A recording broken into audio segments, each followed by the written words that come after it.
Questions israélo-palestiniennes, clés de compréhension, un programme d'information pour mieux connaître et comprendre la situation au Proche-Orient. Bonjour, bienvenue dans Questions israélo-palestiniennes, des clés de compréhension pour comprendre les répercussions du conflit en France, pour comprendre aussi à la fois la représentation des Juifs et l'évolution de cette représentation. Avec vous, Brice Teinturier, bonjour. Bonjour. Vous êtes directeur général d'Ipsos France et vous avez étudié non seulement sur la période récente, mais depuis quelques années, cette représentation des Juifs. Est-ce que tout d'abord, les Juifs ont des raisons d'être inquiets aujourd'hui en France ? Alors oui, ils ont des raisons d'être inquiets, ne serait-ce que parce que, et là ce ne sont pas des enquêtes d'opinion qui le disent, il y a une recrudescence des actes anti-juifs, allant de taxes à des actes de violence exercés à l'égard des Juifs. Après, la perception qu'en ont les Juifs est celle d'une inquiétude extrêmement importante, qui avait démarré au moment des premiers attentats anti-juifs en France, qui avait culminé au moment de l'affaire Mera. Et puis les Français juifs que nous avions interrogés à l'époque, à la fois avec une approche qualitative et une approche quantitative, éprouvaient un très fort sentiment de solitude, avaient le sentiment que les pouvoirs publics ne prenaient pas la mesure des choses, que les responsables politiques tendaient plutôt tous à minorer ce qui était en train de se passer, et que la société française également minorait le phénomène qui était en train de s'amorcer. Alors ça, c'est quelque chose effectivement de fascinant. On a affaire à de l'antisémitisme sans antisémite. Quand vous analysez ce qu'est l'antisémitisme, puisque si je vous suis, Brice Teinturier, c'est quelque chose qui existe en France et qui est même en recrudescence dans les représentations. Qu'est-ce qu'on appelle l'antisémitisme pour un sondeur ? C'est quelque chose, il faut déjà le poser comme tel, qui est complexe à analyser comme phénomène. Il n'y a pas une définition de l'antisémitisme qui réunirait un consensus absolu. Et puis le propre de l'antisémitisme, c'est de se nier en tant que phénomène antisémite. Personne ne se proclame antisémite. On se proclame anti-israélien, anti-sioniste, tout ce qu'on veut, mais jamais évidemment antisémite. Alors ce que nous essayons de mesurer... Jamais, même quand on prend vraiment le cœur de cible, je ne sais pas, les nazis historiques. Si vous avez un petit cœur de cible encore en France, on voit très bien par exemple sur un indicateur du type les Français juifs qui quittent le pays, est-ce que ça suscite en vous plutôt de la satisfaction, plutôt l'opposé ou de l'indifférence. Ceux qui se déclarent satisfaits du départ des Juifs de France, on est là au cœur de l'antisémitisme. Ça pèse entre 7 et 12% dans notre pays. Oui, quand même. Quand même. Donc il y a quand même une partie de la population qui revendique entre 7 et 12% des Français qui sont heureux qu'il y ait moins de Juifs en France. Tout à fait. Alors là-dedans, vous pouvez en avoir malgré tout une petite partie qui va se réjouir du départ des Juifs de France en se disant, bon, c'est pas forcément plus mal pour eux. Il est difficile de démêler tous les fils. Mais globalement, malgré tout... C'est-à-dire qu'on n'a pas compris la question, quoi. Oui, ou dans la réponse peut agréger des motivations différentes. Mais si on s'intéresse à la majeure et pas à ce segment, comment est-ce qu'on essaye de mesurer l'antisémitisme ? On mesure des préjugés anti-juifs. Alors on a notamment, au fil des temps, élaboré une liste de préjugés qui reviennent régulièrement, j'ai envie de dire depuis la nuit des temps, et certains ont été évidemment enrichis par la création de l'État d'Israël ou ce qui se passe dans le conflit israélo-palestinien. Ces préjugés, ça peut aller de les Juifs aiment l'argent plus que le reste de la population, ou forment une communauté soudée sur elle-même, ou se constitue un lobby très très puissant qui a du pouvoir dans les médias, etc., etc. On mesure l'adhésion à ces préjugés, ce qui ne signifie pas qu'il y ait ipso facto de l'antisémitisme à l'œuvre quand vous adhérez à un ou deux ou trois de ces préjugés. En revanche, ce qui est important, de mon point de vue, c'est de mesurer le nombre de Français qui adhèrent sur une liste, par exemple, de 16 préjugés anti-juifs à de très nombreux stéréotypes qui vont vous dire ils aiment l'argent plus que le reste. Leur fidélité va à Israël plutôt qu'à la France. Ils forment une communauté soudée. Ils constituent un lobby très puissant, etc. Oui, c'est-à-dire en fait quand on cumule les stéréotypes. Quand on cumule les stéréotypes, c'est le signe d'une pensée organisée. C'est pas simplement, oui, les Juifs forment une communauté très soudée entre eux. À la limite, il y a tout un imaginaire là-dessus, qu'il soit vrai ou faux. Si vous adhérez uniquement à ce stéréotype, ça ne fait pas de vous un antisémite. Mais c'est l'accumulation de l'adhésion à ces stéréotypes. Et ce qui est intéressant dans les enquêtes d'opinion, c'est qu'on peut calculer dans le temps, pour peu qu'on ait les mêmes batteries d'items, si le nombre de gens qui adhèrent à un nombre important de stéréotypes est stable, augmente ou régresse. Il a plutôt tendance, même si il y a une grande stabilité, à augmenter. Et puis vous avez aussi de forts écarts, et là des mouvements, des évolutions différentes, suivant les sensibilités politiques des personnes interrogées ou leur catégorie sociale. Et alors là, justement, est-ce que vous avez observé, par exemple, que certains stéréotypes étaient plus présents aujourd'hui qu'hier? Est-ce qu'au contraire, certains déclinent? Il y a des invariants, et des invariants depuis très très longtemps. J'ai aussi en tête des études qualitatives très approfondies qu'on avait pu réaliser il y a 20 ans, par exemple, lorsque j'étais à l'époque à la Sofres, une très grosse étude qualitative sur l'image des Juifs, qui reprenait elle-même une étude qualitative réalisée 20 ans auparavant. Et quand vous comparez les rapports d'analyse et les réponses, le stéréotype, par exemple, de la communauté extrêmement soudée, qui penserait de manière très homogène, est un invariant, un quasi-invariant. Rien ne change en 40 ans. L'idée aussi que les Juifs ont quand même un rapport particulier à l'argent et encore plus au pouvoir, qu'ils occupent une place prééminente dans des lieux de pouvoir, ça c'est très puissamment enraciné. Il y a d'autres choses qui ont évolué. Ce qui a évolué, c'est le regard sur Israël, c'est la question de la Shoah. Donc dans beaucoup d'invariants, il y a quand même des évolutions aussi. Et ce qui est important, encore une fois, c'est, je crois, de voir si ceux qui cumulent les stéréotypes sont plutôt en régression ou plutôt en augmentation. Sachant que dans la société française, vous avez très massivement, quand je dis massivement, c'est plus de 80% des Français qui condamnent l'antisémitisme.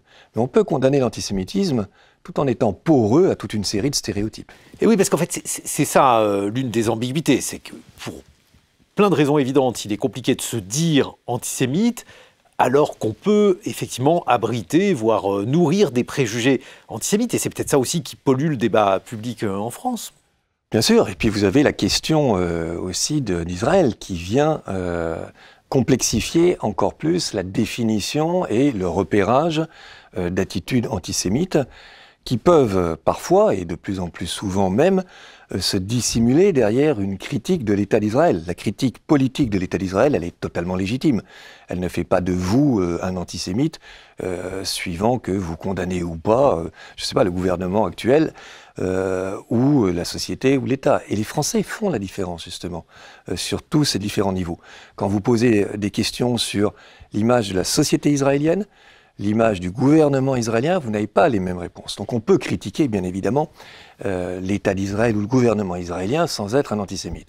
Maintenant, vous avez aussi, parce que l'antisémitisme procède par allusion, procède par déplacement, procède par sous-entendu, vous avez aussi, et parfois de manière plus explicite encore que ce que je viens de dire à l'instant, derrière la critique apparemment politique et légitime de ce que fait un État, une possibilité d'exprimer en réalité des sentiments qui relèvent de l'antisémitisme. Justement, à cet égard, quand vous prenez l'évolution de l'antisémitisme ou de la représentation des Juifs, est-ce que le 7 octobre marque une date importante ? Oui, c'est une date importante parce qu'on a vu des reconfigurations extrêmement rapides et extrêmement importantes. Classiquement, ce qu'on avait de manière très très stable, suivant la sensibilité politique, c'était un déplacement de la gauche vers la droite qui faisait que plus vous alliez vers la droite et le Rassemblement national, plus vous adhériez à ces préjugés, ces stéréotypes anti-juifs que je décrivais à l'instant. Donc ça, c'est ce qu'on appelle l'antisémitisme classique, même si bon, le nouvel antisémitisme est une notion un peu compliquée. Mais en tous les cas, il y avait une grande stabilité dans qui partage ces préjugés, quels que soient les préjugés, que ce soit sur Israël, sur l'argent, etc. Ce qui s'est passé à partir du 7 octobre, et de manière accélérée, c'est que les stéréotypes anti-juifs sont toujours très présents chez les sympathisants du Rassemblement national. Mais malgré tout, c'est à partir de cet événement-là, d'abord qu'ils se sont stabilisés, et ensuite que le RN lui-même s'est posé en défenseur, non seulement des Juifs en France, mais d'une certaine façon de l'État d'Israël, en participant à la marche pour la lutte contre l'antisémitisme et la République. Alors qu'à gauche, vous avez un double mouvement. Il y a toujours chez les sympathisants de gauche une adhésion moindre aux stéréotypes anti-juifs. Mais l'évolution fait qu'aujourd'hui, les sympathisants de gauche sont au quasi même niveau que les sympathisants du RN dans le partage des préjugés anti-juifs. Et c'est encore plus complexe que cela, parce qu'à l'intérieur de ce qu'on appelle les sympathisants de gauche, il faut vraiment distinguer les sympathisants de la France insoumise des sympathisants socialistes ou écologistes. Et c'est chez les sympathisants de la France insoumise où vous avez une double composante, en réalité. Une partie de ces sympathisants-là sont au contraire toujours dans le fait qu'ils partagent moins que le reste de la population les stéréotypes anti-juifs, et une autre partie, au contraire, est au global beaucoup plus poreuse à ces stéréotypes.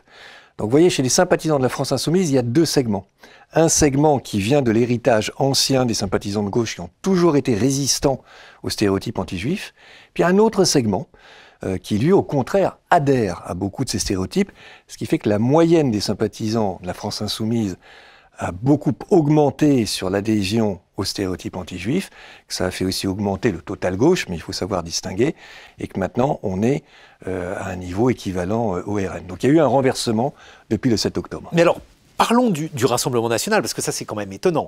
Est-ce qu'il y a eu... Alors bon, évidemment, on ne peut pas sonder les reins et les cœurs, on peut sonder que les esprits, Brice Teinturier. Donc, impossible de savoir si le tournant que le RN a opéré est un tournant stratégique ou un tournant sincère. En revanche, on peut imaginer que cela ait coûté à cette formation, puisque une partie de l'extrême droite historique française est antisémite. Qu'est-ce que ça provoque sur un électorat d'extrême droite classique que l'on abandonne le discours antisémite? Bon, d'abord, il faut distinguer, comme vous l'avez fait, les dirigeants des adhérents, des sympathisants et de l'ensemble de la population. Qu'est-ce que ça a coûté au Rassemblement national? Ça lui a plutôt rapporté que ça ne lui a coûté des éléments de popularité et de crédibilité. L'antisémitisme marqué du Rassemblement national avec Jean-Marie Le Pen était une des composantes majeures qui faisait que cette formation était perçue comme dangereuse pour la démocratie. Petit à petit, c'est toute la stratégie des extrémisations de Marine Le Pen, petit à petit, cette dimension-là s'est atténuée, elle n'a pas disparu aux yeux des Français. Le Rassemblement national, ça fait partie des questions qu'on a posées, reste toujours marqué par l'antisémitisme. Donc il n'y a pas de disparition de ce trait d'image associé au RN, mais il s'est considérablement atténué. Et ça favorise plutôt le Rassemblement national. À l'inverse, quand vous avez d'autres formations qui historiquement étaient perçues comme en pointe dans le combat contre l'antisémitisme, je pense là notamment à la gauche et à une partie de la France insoumise, eh bien le phénomène inverse auquel nous assistons a plutôt tendance à discréditer cette formation qu'à l'appuyer. Mais alors, dans ce cas-là, est-ce que ça ne veut pas dire que, je m'excuse d'insister, mais qu'il n'y a pas une partie de l'électorat historique quand même qui s'est détournée? Parce qu'on comprend bien que la stratégie de dédiabolisation, elle consiste à dire, voilà, on est un parti comme les autres, et l'antisémitisme est un marqueur de partis effectivement différents des autres. Ça, on est bien d'accord là-dessus, Brice Teinturier, mais... Donc vous ne perdez pas, je ne sais pas, l'électorat des Rivarol, tous ces gens-là n'ont pas supporté, j'imagine, cette abdication. Non, mais dans l'ensemble de la population et du corps électoral, c'est un électorat qui est extrêmement faible, voire marginal. Donc ce qui compte dans le fait qu'aujourd'hui nous mesurons, à la fois dans les élections et puis dans les enquêtes d'opinion, un Rassemblement national qui est au-dessus de 30%, plutôt à 32% ou dans cette zone-là. La perte éventuelle que vous évoquez de l'électorat... j'imagine 2-3%. C'est impossible de le quantifier de manière aussi précise, mais c'est marginal par rapport à l'apport qu'a su créer le Rassemblement national. Et pour créer les conditions d'un apport substantiel, il fallait, je pense que Marine Le Pen a compris quelque chose dans la société française qui était réel, il fallait au maximum se débarrasser de cet antisémitisme. Vous évoquiez la question, et c'est un des moteurs du RN, d'être un parti antisystème. Mais il y a 1000 façons d'apparaître comme un parti antisystème. Et le RN essaye à la fois de se respectabiliser et d'être toujours un parti antisystème, mais sur d'autres leviers, en appuyant sur d'autres leviers que celui de l'antisémitisme. Et ce sont des leviers, ces autres leviers, bien plus performants que la carte de l'antisémitisme, qui aujourd'hui n'est pas admise. Je rappelle quand même que, dans son ensemble, la société française condamne massivement l'antisémitisme. Donc un parti qui ouvertement appuierait sur des traits antisémites, ça lui pose des problèmes. C'est aujourd'hui beaucoup plus une difficulté pour la France insoumise que pour le RN. Alors justement, on va y venir, parce que Et pendant un certain temps, on a parlé de nouvel antisémitisme en France. Moi, c'est une expression qui ne me convient pas, d'abord parce que les thèmes de l'antisémitisme ne sont pas si nouveaux qu'on le dit, et ensuite parce qu'on aurait tendance à croire qu'il ne peut pas y avoir de continuité, notamment à gauche, puisque le nouvel antisémitisme concernait plutôt la gauche, alors que la gauche, à l'époque de Jules Guesde, était déjà, sinon antisémite, du moins indifférente à l'égard du sort des Juifs pendant l'affaire Dreyfus. Mais alors, là, quand on mesure cela, Brice Teinturier, qu'obtient-on ? Bon, d'abord, il y a historiquement toujours eu un antisémitisme très profond dans une partie de la gauche qui était liée à la critique du capitalisme, associée... C'est ce qu'on a chez Marx. Voilà, ce qu'on a chez Marx, etc. N'oublions pas non plus que c'est sous Staline qu'il y a eu les leviers, le procédé blouse blanche, et puis déjà, sur la relation avec Israël, la construction d'une critique qui alliait en réalité et l'antisémitisme et de la critique à l'égard de l'idée même qu'il y ait un État... En 1965, toutes les thématiques, sionisme égale racisme, tous ces mots-là sont au cœur du discours de l'Union soviétique, déjà. Donc ça fait partie aussi, et depuis longtemps, il y a beaucoup d'invariants de ce point de vue, de l'histoire d'une partie de la gauche. En revanche, ce qui est un peu nouveau, là, ce qui a, dans la période récente, fait évoluer les choses, c'est, je le disais, plutôt les positions de la France insoumise, notamment sur le conflit israélo-palestinien et Gaza, et le 7 octobre. Et nous mesurons ces éléments-là. Nous les mesurons chez les sympathisants de la France insoumise, encore une fois, chez une partie des sympathisants de la France insoumise. Par exemple, sur la question du Hamas. Est-ce que le Hamas est une organisation terroriste ou pas ? Pour l'immense majorité de la population, la réponse est oui, et avec un oui tout à fait particulièrement élevé.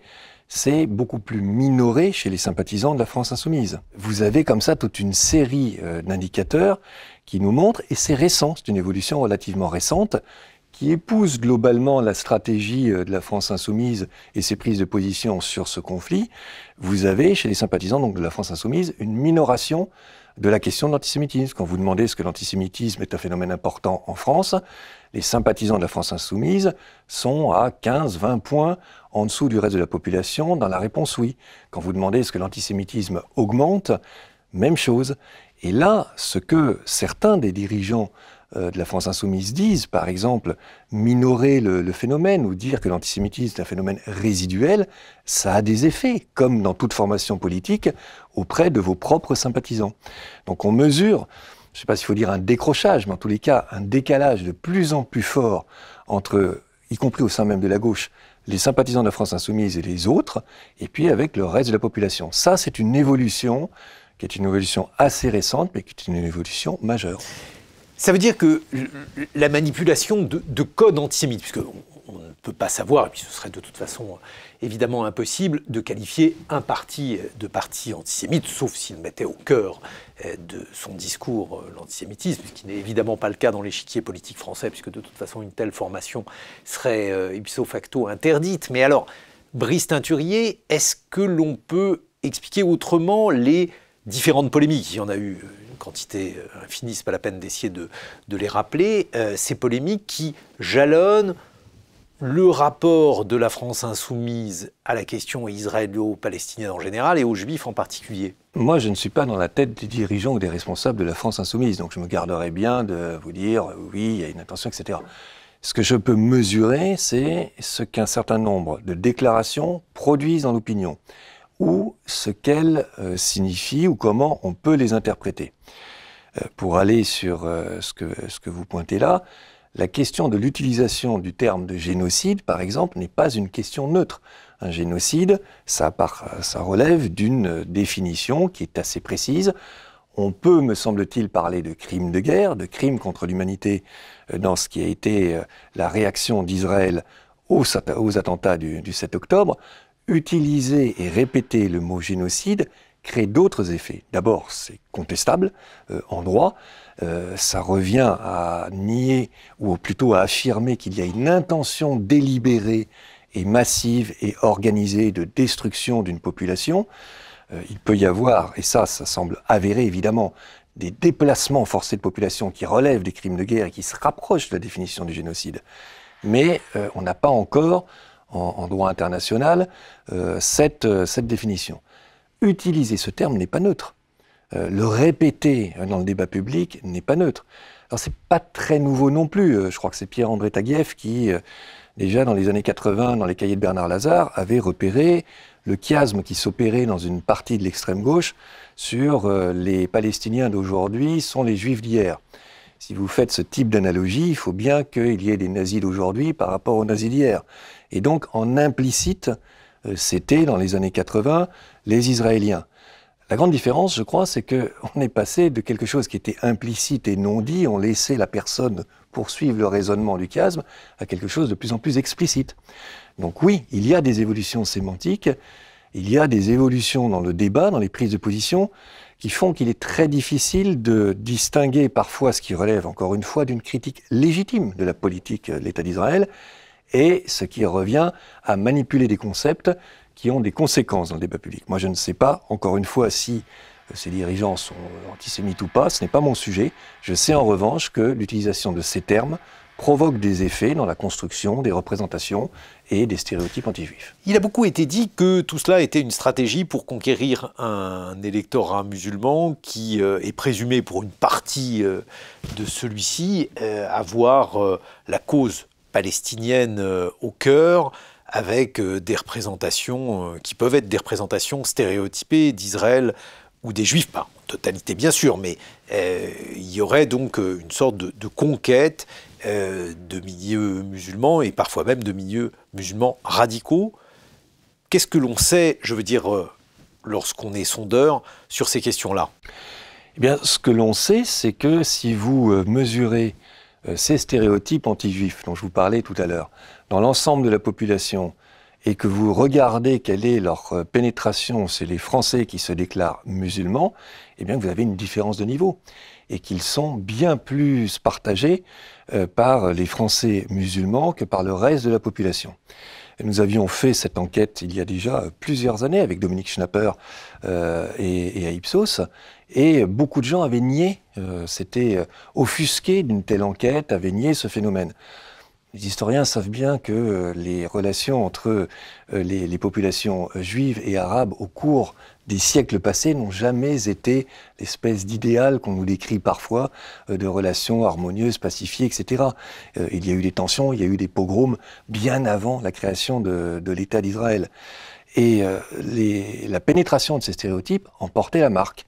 Simplement, la société française, ou une partie de la société française, n'accepte pas ou a du mal à accepter, en tous les cas à l'époque, il y avait beaucoup de gens qui avaient du mal à accepter cette réalité.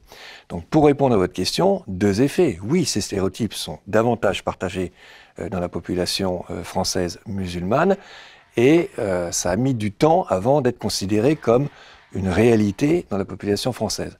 Après, la France insoumise, bien sûr, je crois, a sociologiquement et politiquement, surtout dans ces terres d'élection ou ces terres de conquête, souhaité capter, et ça a été théorisé sans cacher d'ailleurs, capter ce vote des populations populaires, des banlieues, où il y a notamment beaucoup plus de Français musulmans que dans d'autres quartiers.